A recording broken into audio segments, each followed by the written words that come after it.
Hello, and welcome to the Gallery of Graph. And now, here's your host, Will. Okay, and welcome to today's video, guys. Today we're going to be talking about quadratics, how to sketch them, how to get equations, and their different forms. Now, first things first, of course, we can see that there are two forms here. There is turning point form, which is in the form of y equals a bracket x minus h bracket all squared plus k. Okay?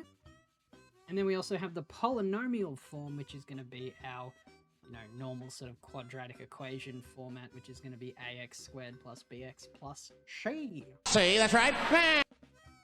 And these will have different strategies for calculating and graphing both of these. So going into the first one here, we have turning point form, as it were. And in this format, well, we have A, which is a dilation factor there. And then we have H, which stands for... Put it in H! And then we have H, which stands for horizontal translation. And then finally we have K. And what does K do? Well, K gives us our vertical translation, because we all know that vertical starts with K. Okay? So then we've got our vertical and horizontal translations and all that.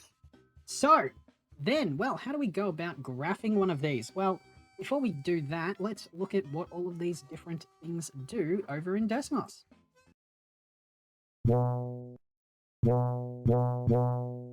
Okay, so now we are looking at our basic quadratic, which is going to be y equals x squared. No translations or dilation factors whatsoever.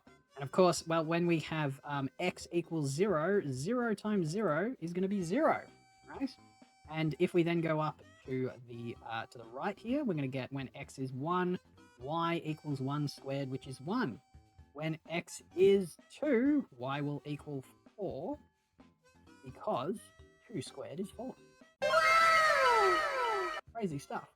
But this is where it gets a little bit interesting, of course, because when we go over to the negative side here, when we are at negative 1, y equals 1 still, because negative times a negative, of course, is a positive. Then when we get to 2, or negative 2, I should say, we've got y is going to equal positive 4, because negative 2 times negative 2 is positive 4.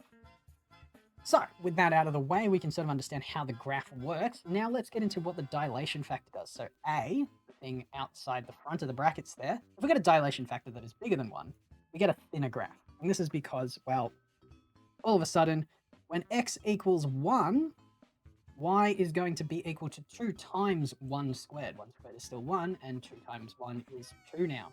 That's why we get a thinner graph. Similarly, when we go to x equals 2, y is now going to equal 8, because 2 squared is 4, but times that by 2 and you get 8. Great.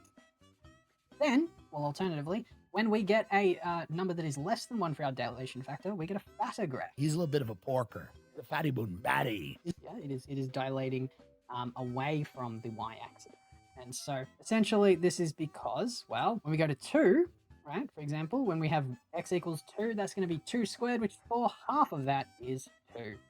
And so we get a wider graph. When x equals 4, for example, 4 squared is going to be 16. Half of that is 8. And that's what we get there.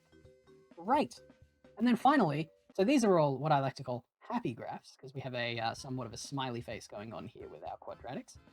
But when we put a negative out in front, like a negative dilation factor, I guess you could say, we get a reflection in the x-axis. So we get a sad quadratic. Why are you always in such a bad mood? I have a nail in my anus. Oh. Like so. But in this case, that is simply because even though the squared is making everything positive, there's a negative out the front of that squared. So that means that everything becomes negative, of course. And so that is a nice little summary of the dilation factor. Now moving on to the horizontal translation factor, which of course is 8. Put it in H! Well, we have y equals x plus 1 all squared. What do you think this is going to do? You think it's A, going to go left, or B, going to go right? Well, it actually goes left. To the left, to the left. Even though it's a plus 1, we've got to remember that the x-intercept, y would equal 0, wouldn't it? So if y equals 0 at the x-intercept, right, and we have y equals x plus 1 squared, right? And y equals 0, so that would be 0 equals x plus 1 all squared. Well, we can square root both sides, and that would give us the square root of 0, which is still 0. Spoiler alert. And then we've got x plus 1 left over. And then, well, to get x by itself, we would have to minus 1 from both sides, so x would equal negative 1. And that is our intercept. So even though we have a plus 1 here, we have that...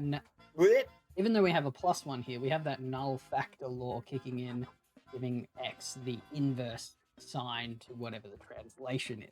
And so, when we have a positive translation, it goes to the left, as shown by the orange graph here, and when we have a negative translation, it goes to the right, because of that null factor law once again.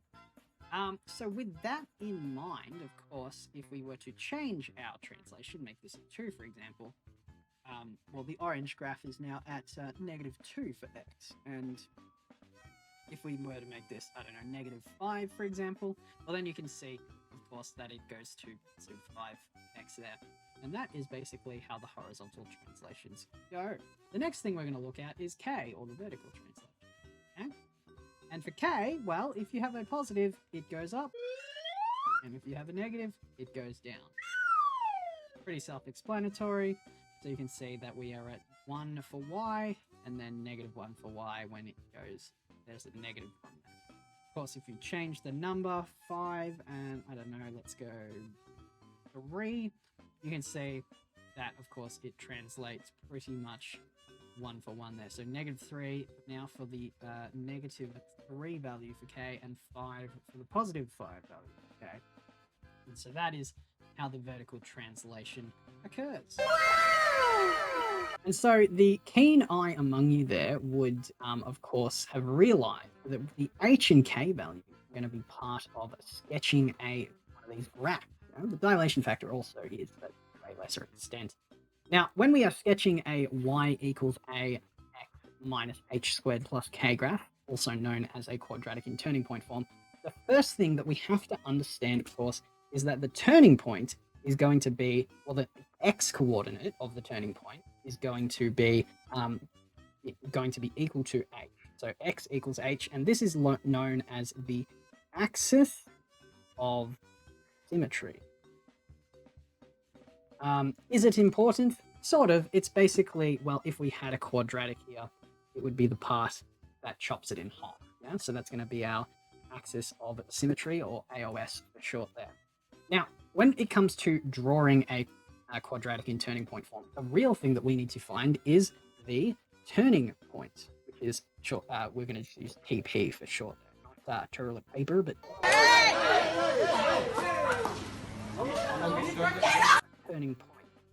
And so turning point, that is always going to be our HK values in a coordinate, right? So if we say, for example, took our graph of x plus 2 here, and then we also added 5 to it, well, we now have our turning point here, the very vertex, that's at negative 2, 5, and we can see that that is the case here. X is equal to negative 2, because remember we do the old swapperoonie on the sign there for a horizontal translation, and then plus 5, giving us negative 2, 5 as the turning point, right? So that's the first thing we need to do there. We need to find the turning point, which will be HK. Okay? And now we're just going to look at an example question of sketching this beautiful quadratic here of 2 bracket x plus 2 bracket squared minus 18. But first, has this ever happened to you? Boys, it's time for maths homework. Oh, I hate maths homework. What about homework on a computer? Ah, yeah, Strumpatuchus. World's tutoring. Introducing tutoring on the go. It's not calculator tutorial. Will's tutoring. It's Strumpatuchus. Warning, not actually Strumpatuchus. Whoa, what did you say? Nothing. Strumpatu, whoa! Oh my god, are you okay? Somebody help! Is he gonna make it? I don't know. How is he? I'm sorry, boys. It looks like he's going to be in a bed for the rest of his life. doing maths tutoring from a computer. That was just a reflex. Okay. Well, the first thing that we are going to need to do is state the turning point, and our TP, which of course stands for toilet paper and not turning point, sorry, the other way around, is going to be, well, we have +2 here, so that means we're going to need to put a -2 in for our H, yeah? And then -18. So the turning point HK there is going to be -2, -18. Great. So we've got that. Then, would you believe the next thing we need to do is we need to find any x or y intercept. Okay, so, well, let's do the y intercept first. And what does x equal at the y intercept every single time, guys? It's 0. So therefore, we're going to say y is equal to 2, bracket 0 plus 2 squared minus 18. And then we have y is going to be equal to 0 plus 2. That's a pretty hard question. I think that might be 2 squared minus 18. 2 squared is going to be 4. So we get y equals 2 times 4 minus 18. Then 2 times 4 is going to be 8 minus 18. And, well, 8 minus 18 is going to be -10. Or, if we were to put that in coordinate form, which we like to do here at Will's Tutoring, is it's going to be 0, -10, because, of course, x is 0, the y-intercept. And so that is going to be our y-intercept all done. Now, this is the deal. What's the deal? With x-intercepts, right? X-int, of course, y is going to equal 0 every single time. And with that in mind, we're actually going to be looking for more than one intercept because we're now looking at quadratics. We're not looking at a linear equation, which is a one-for-one sort of graph. We're looking at a graph that has 2 solutions per x point, or per y value, I should say. And so, if we sub in 0 for y, we're going to get 0 is equal to 2 bracket x plus 2 bracket squared minus 18. And from here, what we're going to do is we're going to, of course, add 18 to both sides first and foremost.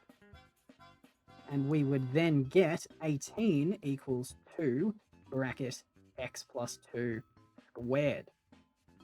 And from here, well, the next thing to do would be to divide by 2.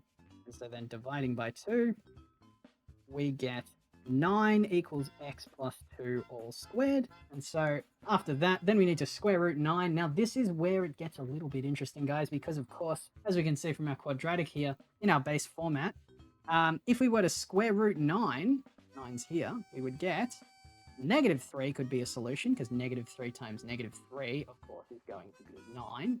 And then it's also 3 times 3. So both a plus and a minus needs to be added to every square root that you do from now on if you're in year 10 plus, the big boy or big girl league. So that means that we're going to get plus or minus 3 as our answer here. And so essentially we're going to need a plus and a minus 3, and every square root that you are doing from now on if you are in year 10 plus is going to be needing a positive and a negative answer, as we just looked at graphically. So plus or minus 3 is going to be equal to x plus 2 there. How do we get rid of a plus 2? Well, of course, we minus 2 both sides.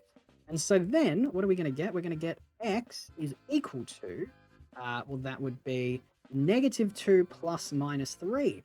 And that means that x is going to be equal to -2 plus 3 would be, well, actually, let's do -2 minus 3 first. That would give us -5.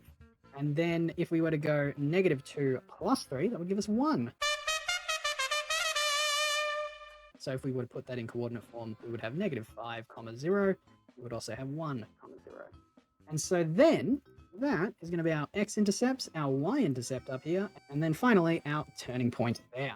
Cool. All right, so we've got everything we need to start graphing. So let's pull out our thing here. And our turning point was -2, -18, so that's quite a big one. So I think what we should do is make a mainly negative third quadrant set of axes here. So we'll go on a scale of 2 for the y, so it'll be 2, 0, and then we're at 0, and then -2, 4, 6, 8, 10, 12, 14, 16, 18, 20, just make it slightly bigger. And then on the x-axis, well, we'll just do a 1 increment thing here, so we'll just go up to about 4 there, and then we can go a little bit more on the negative side. Great! And so we've got y and x, and of course this is going to be slightly asymmetrical just due to the fact of our particular graph here, which is going to be -2, -18. So -2 is here, And negative 18 would be 2, 4, 6, 8, 10, 12, 14, 16, 18. So our turning point will be there at negative 2, negative 18. Then the next thing we have to do is we have to do our y int up here, which is going to be 0, neg 10. So 2, 4, 6, 8, 10. That's going to be there. That's going to be our y int at 0, neg 10. And then we've got to put in our x-intercepts, which were at negative 5, 0. So 1, 2, 3, 4, 5. It's going to go there. And then also at 1, 0, right there. And so then we connect our dots like so. And of course, this is all done freehand. So anyway, we've got negative 5, 0. We've also got 1, 0 there. And then the only other thing we really need to do is write down the equation, which was all the way back at the start. Y equals 2 bracket x plus 2 squared minus 18. And then that is how we graph a quadratic in turning point form. This is CNN Breaking News. Hordes of panicky people seem to be evacuating the town for some unknown reason. Professor, without knowing precisely what the danger is, would you say it's time for our viewers to take advantage of a free trial session from Will's tutoring? Yes, I would, Ken. And so the next thing we're going to look at here, guys, is completing the square of a quadratic, or basically how you want to think about it is converting a polynomial form, that is ax squared plus bx plus c, to the turning point form, which of course is a lot easier to graph, which we've just done, which is our a bracket x minus h squared plus k form. Okay? And so with that in mind, we're going to be completing the square. And so we're going to have a look at this little example here, which is express y equals x squared plus 4x plus 1 in turning point form by completing the square there. Okay, so to complete the square, what do we do? Well, remember that every quadratic is in the form of ax squared plus bx plus c. Yeah. And so in order to complete a square, what you need to do is you need to both add and subtract b over 2 all squared. Okay, so what does that mean? Well, I'll show you right now. So in our equation, we don't need to have the y there, but x squared plus 4x plus 1. That's our equation, y equals that. Now, what we're going to do is we're going to take the b term, right? Ax squared plus bx, so that in this case is going to be 4, so that's going to be our b term. What we're going to do is we are now going to make this equal to x squared plus 4x plus, well, 4 over 2 squared is going to be 16 over 4. 16 over 4 plus 16 over 4 minus 16 over 4 plus 1. And for those in the know, we're going to get x squared plus 4x plus 16 over 4. 16 divided by 4 is going to be plus 4 minus 4 plus 1. And to complete the square, the last thing we need to do is sort of imagine brackets. That's our favorite band, of course. Imagine brackets. What we're going to do is we are going to take this stuff inside the red bracket and treat it like a quadratic. And so what are the factors of 4 that would add or subtract to give us 4? Well, this involves understanding the factors of 4, which are going to be 4 and 1, as in 4 times 1 gives us 4, 1 times 4 also gives us 4, but then also 2 and 2. And that, 2 plus 2, is 4, so that's going to be our answer there. So we're going to get x plus 2, and then we've got negative 4 plus 1, which would be minus 3.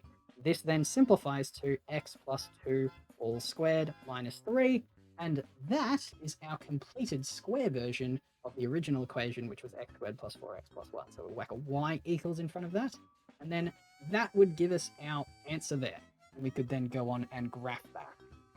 So that is how you complete a square or convert a polynomial quadratic into a turning point quadratic. Hey guys, just going to interrupt the video for a second, but if you are enjoying it, then please consider supporting the channel. Old Willie's maths and memes don't put themselves together, I can tell you that. So if you would want to support my work, then please consider buying me a coffee or donating on PayPal. Additionally, I do have a Patreon where I'm going to be uploading chapter-specific solutions to the problems out of a popular textbook series that rhymes with Lanebridge, if you're in Australia. And so if you want to get that, sign up for the Patreon. And finally, if you would like more bang for your buck, then why not hire The Real Deal by contacting me on Facebook or Instagram or X or YouTube or all of the social medias and organizing a free trial session from Will's Tutoring! 10, where you can also get 3 free cancellations per term for sickness and family emergencies. Anyway, like and subscribe to the video. That's the end of the plug. Bye! And now the final thing we're going to look at here, guys, is going to be sketching from a polynomial itself, right? So y equals ax squared plus bx plus c. And I've got the basic instructions here. Well, the first thing we would need to do is find that y-intercept, right? And what does x equal at the y-intercept, I should say? Well, x is always going to be equal to 0, which means that this x would become a 0, and this x would become a 0 as well, leaving us with anything times 0, of course, is 0. So guess what? Just like in a linear equation, c is always going to be the y-intercept, right? So just a bit of a cheeky hint there. It's going to be c, or whatever the c value is for your polynomial there. See, that's right. The next thing you would need to do is find the x-intercept by subbing in y equals 0 and then solving accordingly. We'll get into that later. Then, after we've found our intercepts, we need to find the axis of symmetry again, AOS. But in this case, when we're looking at a polynomial, the axis of symmetry formula for x, right, AOS, is going to be equal to negative b over 2a. That's an important formula. This is for polynomial form. I will stress that again. This is going to be equal to negative b over 2a. Another way you could think about it is this is going to be the h value, the equivalent equation in turning point format. But negative b, the x coefficient, over 2 times the x squared coefficient there. And then we can use this value, because this will be the h value or the x value at the turning point, to then find the y value at the turning point. And so we're going to find the turning point last there. And so now let's roll straight into it. So our equation is going to be sketching y equals x squared minus 5x plus 4 there. And so the first thing we can do, of course, is our first step on our list of steps is to find the y-intercept. Now I will prove to you that it's going to be c here, because as we know, at the y-int, what does x equal, guys? It equals 0 every single time. And so that means we're going to get y equals 0 squared minus 5 bracket 0 bracket plus 4. And, well, 0 squared is 0, minus 5 times 0 is still 0, and so y is going to equal 4, or in coordinate form, that's going to be 0, 4 there. Good, and then moving on to the x-intercept now, or x-intercept, because there's 2 of them, y will equal 0 every single time.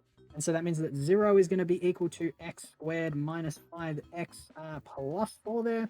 And what we've got to ask ourselves now is, what are the factors of 4 that would add or subtract to give us negative 5. So the factors of 4 are 4 and 1, and then 2 and 2. And of course, we could have negative 4 and negative 1, and we could also have negative 2 and negative 2, because a negative times a negative gives us a positive. And so what we're going to get here is, well, negative 4 minus 1 would give us negative 5. And so we'll get 0 is going to be equal to x minus 1 and x minus 4. And that is, of course, going to equal 0. And therefore, if we are solving for 0 using null factor law, we're going to get x is equal to 1 or 4. Because if you put a 1 in here, this becomes 0. And if you put a 4 in here, this becomes 0. And so that is how we do that. So our 2 x-intercepts are going to be 1, 0, and 4, 0 there. We've got to write them in coordinate form. Now, moving on to the fun stuff, we've got to find the axis of symmetry to then find the turning point. So to find the axis of symmetry, when it's in polynomial form, I will stress that once again, it is going to be negative b over 2a, right? And in this case, well, negative b is going to be negative 5, which would be 5, over, and the coefficient of x squared, a, well, it's not 0, it's 1. Isn't it? So we're going to go 2 times 1 there, which of course is going to give us 5 over 2. That is our x-coordinate of the turning point, also known as the axis of symmetry. So from here, we can then use this to find the y-coordinate by subbing it into the original polynomial equation. So we're going to go y of 5 over 2 is going to be equal to 5 over 2 squared minus 5 bracket 5 over 2 plus 4. And now, 5 over 2 squared, that's going to be 25 over 4, 5 squared over 4 squared, over 2 squared, I should say, minus 5 times 5 is 25 over 2, plus 4. Now we've got to do some fraction stuff here. So we've got 25 over 4 minus 25 over 2. This is going to become 25 over 4 minus 50 over 4, just doubling that to get the same denominators there, or a com denom, as the cool kids say. And then we're going to plus 4. How many quarters are there in 4? Well, there's going to be 16 quarters in 4. And so we get, this is going to be equal to, this is going to be equal to 25 minus 50, which would be negative 25 over 4, plus 16 over 4, which is then going to give us negative 25 plus 16. Negative 25 plus 16 is going to be negative 9 over 4. And I'm not just saying no in German. That's why I prefer. And so now we know that the TP, which of course stands for toilet paper and not turning point, is going to be 5 over 2 comma negative 9 over 4 bracket, and that's our turning point. So just to reiterate, we have our y-intercepts, our x-intercepts, and our turning point here, and we can go ahead and graph this. Now 5 over 2 is approximately 2.5, and 9 over 4 is going to be, well, half of 9 is 4.5, half of that is 2.25. And this is that's a negative as well, negative 2.25. So that's what we're going to be needing to graph there. So just going to graph this now, well, we're going to need to go from about 4 in the y-axis to negative 3. So let's go 5. Oops, I don't have everything selected there. We're going to go 5, 4, 3, 2, 1, 0. 1, 2, 3. And then rotating this 90 degrees, of course. We're going to go 3, 2, 1, 0. And then we're going to go 1, 2, 3, 4, 5, like so. And then that should give us everything we need there. So y, x, and for the y-intercept, we are all the way up there at 0, 4. So 1, 2, 3, 4. That's going to be there. Our x-intercepts are at 1 and 4. So 1, 2, 3, 4. And then our turning point is at... And then our turning point is at 5 over 2, negative 9 over 4. 5 over 2, negative 9 over 4. AKA 2.5, negative 2.25. And so that is going to be... where's that going to be? That's going to be at... Well, that's 1, 2. 2.5 would be here. And then we're looking at 2.25, which would be about there, I'd say. And so then we can go ahead and graph this bad boy, like so. And we're going to go 5 over 2, comma, negative 9 over 4, bracket. And then we've got, of course, 1, comma, 0, bracket. We've got 5, comma, 0 here. And then we've got our 0, 4. And that is how you graph a graphing graph using a polynomial form. And so I hope this video was helpful, guys. Summarizing all of the stuff we've done here, and I hope this gives you some information about quadratics. If you're interested in more, please give me a like and a thumbs up, or a follow, or a subscribe, or a Twitter. I don't know, all of the things. Do all the social media things and let me know what you think in the comments. If you like this, I even run a personal tutoring service, so please hit me up on the socials for that. I'm on Facebook, Twitter, Instagram, YouTube. And I put out videos, obviously. So let me know what you'd like to see next, and I'll catch you in the next video. Bye!